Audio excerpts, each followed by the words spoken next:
Welcome back. तो friends, अभी का वीडियो है watch Atal Bihari Vajpayee warned Pakistan on US पाक डील। चलो देखते हैं उनके टाइम की क्या उन्होंने तब वार्न किया था।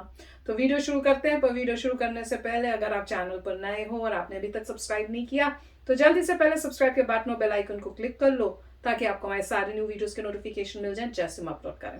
अगर आपको वीडियो पसंद आता है प्लीज लाइक एंड शेयर। चलिए शुरू करते हैं। पाकिस्तान का जब से जन्म हुआ है अमेरिका उसकी पीठ थपथपाता रहा है। सचमुच में देश का बंटवारा साम्राज्यवादियों की चाल थी।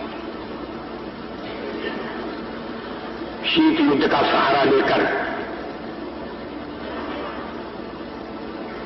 और ये सोच करके पाकिस्तान साम्यवाद के विरुद्ध एक मोर्चा बनेगा, अमेरिका ने उसे शस्त्र दिए, समझौता किया। जब पहला अमेरिका का और पाकिस्तान का समझौता हुआ था तो देश में व्यापक रोष पैदा हुआ था।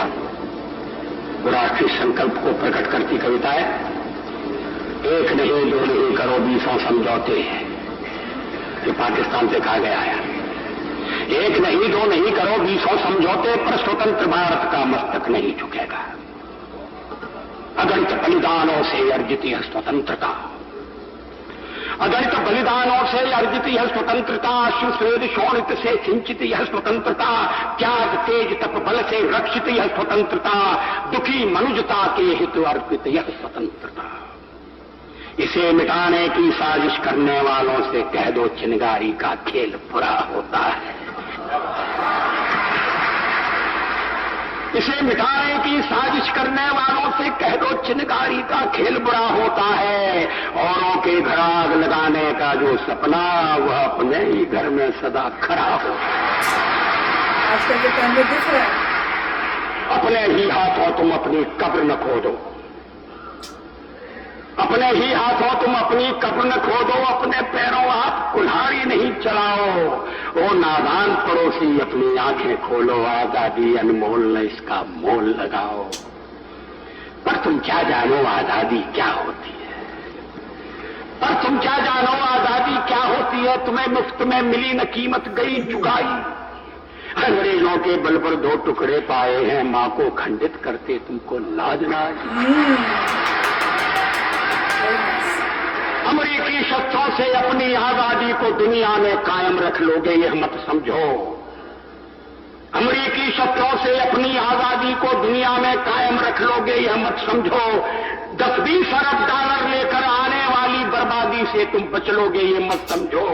धमकी जिहाद के नारों से हथियारों से कश्मीर कभी हथियार लोगे यह मत समझो। हमलों से अत्याचारों से संहारों से भारत का शीश झुका लोगे यह मत समझो। अमेरिकी शस्त्रों से अपनी आजादी को दुनिया में कायम रख लोगे ये मत समझो। 10-20 अरब डॉलर लेकर आने वाली बर्बादी से तुम बच लोगे ये मत समझो। धमकी जिहाद के नारों से अत्याचारों से, धमकी जिहाद के नारों से हथियारों से कश्मीर कभी हथियार लोगे ये मत समझो। हमलों से अत्याचारों से संहारों से भारत का शीश झुका लोगे यह मत समझो। जब तक गंगा की धार, जब तक गंगा की धार सिंधु में ज्वार, अग्नि में जलन सूर्य में तपन शेष, स्वातंत्र समर की वेदी पर अर्पित होंगे अगणित जीवन यौवन शेष। अमेरिका क्या संसार भले ही हो विरुद्ध, कश्मीर पर भारत का ध्वज नहीं झुकेगा। एक नहीं दो नहीं, एक नहीं दो नहीं करो 20 समझौते पर स्वतंत्र भारत का निश्चय नहीं रुकेगा। अब एक और पुरानी कविता है। यार कमाल के कवि है। मैं तो कह रही हूँ इनको कविताओं का बहुत शौक होगा। वो बेचारे पता नहीं कब पॉलिटिक्स में फंस गए, क्योंकि इतनी अच्छी कविताएं लिखते हैं और मुझे लगता है उनको उसमें मजा भी आता है। आप भाषण देखोगे ना, भाषण में ज्यादा कविताएं दिखती हैं और इतनी अच्छी, वाह इतनी अच्छा इन्होंने बोला है ना कि मजा आ गया। मतलब अब ऐसा सुनाया कि भाई क्या कमाल है। और बिल्कुल ठीक बोला। मैं कह रही हूँ काश अभी होते तो उनको दिखता कि कितना चेंज आ गया है, देखो अब पूरा कि कहाँ वो डीलिंग हो रही थी यूएस और पाकिस्तान की, इतना पैसा दे रहा था यूएसए पाकिस्तान को, ऐसे दोस्ती थी, और जैसे इंडिया से इतनी दुश्मनी टाइप कि एनिमी इंडिया से बड़ा कोई है नहीं, और अब वही यूएसए इंडिया के साथ अब अपने रिलेशनशिप्स बेटर करने में लगा हुआ है। तो देखो क्या कमाल की बात है। मैं ये सोच रही थी अगर ये यहाँ होते अभी होते तो वो भी सोच रहे होते कि ये देखो, और अच्छा बोला उन्होंने कि कर लो तुम जितनी डीलिंग्स करनी है, अरबों करबों तुमने जो ले लिया उससे क्या होगा, आजादी ऐसे नहीं मिलती। और वो वर्डिंग्स, वो लाइन मुझे बहुत अच्छी लगी कि तुमको आजादी कैसे क्या होती है वो क्या पता, तुम्हें तो फ्री में मिली है, हमसे पूछो जो लड़के हमने आजादी ली, तुमने तो एक माँ के 2 टुकड़े कर दिए, तुम क्या बात कर रहे हो। तो बहुत अच्छा बताया, और वो भी जिहाद का भी जो बोला वो भी बहुत अच्छा था कि उस टाइप के तुमने वो सब सोच रखी हुई है, और तुम सोचते हो कि हमारा शीश झुका दोगे या हमारे से कश्मीर ले लोगे, ऐसा कुछ होने वाला नहीं है।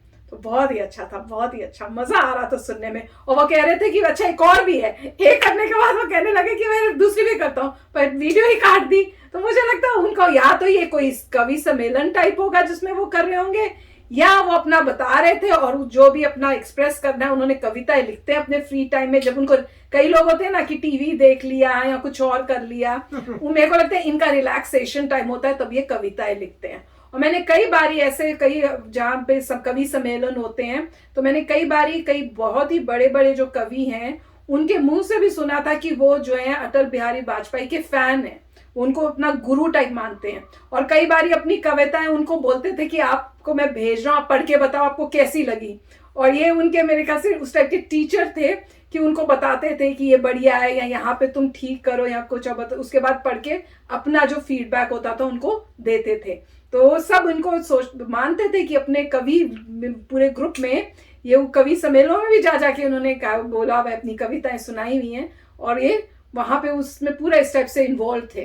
तो मैं देख रही थी कि एक पॉलिटिशियन और एक कवि, बहुत मुश्किल है दोनों चीजों को इकट्ठे हैंडल करना।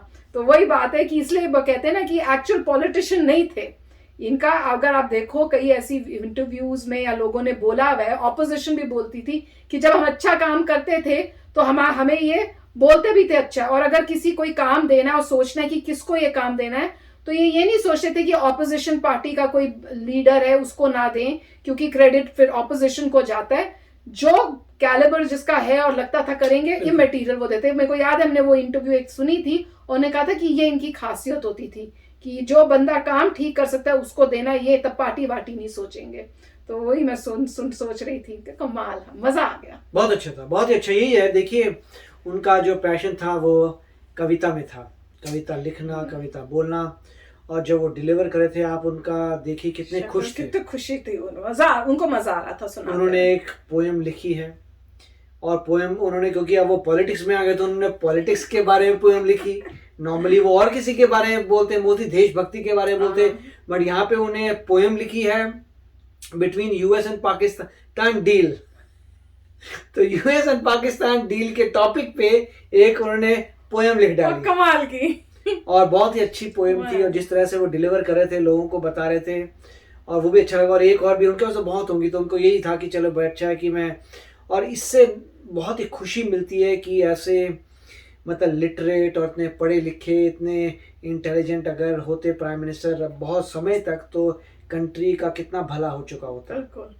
और उस वक्त जो है यहाँ पे लोग नहीं स्टेबलाइज हो पाए, क्योंकि पुराने लोगों के पास अपना जैक था अपनी पोजीशन में रहने के लिए, परंतु एक समय पे आपका सपोर्ट सिस्टम भी आपको हेल्प नहीं कर सकता। जब आप इस तरीके के मतलब हो जाते हैं कि आप कुछ भी हैंडल नहीं कर सके, तो आपका सपोर्ट सिस्टम खत्म हो जाता है। तभी जो है बीजेपी पावर में आई है कि दूसरे का जो है सपोर्ट सिस्टम मेन बंदे को कितना सपोर्ट कर लेता। तो यहाँ पे जो है बहुत अच्छी बात है कि, और इसीलिए आपको नजर आएगा कि मोदी जी भी कोशिश करते थे पोएम्स लिखने की, जो उन्होंने बचपन में देखा, जो जिस माहौल में वो रहे हैं, जिस हिसाब से उन्होंने कार्य किया, उनको भी मन था कि, इसलिए उन्होंने भी बनाई है, कुछ गुजराती में बनाई हैं, कुछ हिंदी में बनाई है, वो भी डिलीवर करते हैं। क्योंकि अल्टीमेटली देखें तो मेंटरशिप तो वहीं की है, राइट। और वही अपने देख रहे हैं कि वो मेंटर हैं, जैसे वो कार्य करें तो उसी तरीके से सब लोग कर रहे हैं। तो काफी अच्छा लग रहा है वाजपेयी जी को देख के, वेरी नाइस, मजा आ गया, मजा ही आ गया। तो चलो फ्रेंड्स, चलते हैं, मिलेंगे नेक्स्ट वीडियो में बहुत ही जल्द। Till then take care and bye bye. तो अगर आप मेरे इस चैनल पे नए हो तो जल्दी से सब्सक्राइब के बटन को हिट करो और बेल आइकन को क्लिक करो ताकि आपको मेरा जब नया वीडियो मैं लगाऊं आपको उसके बारे में जल्दी से पता चल जाए।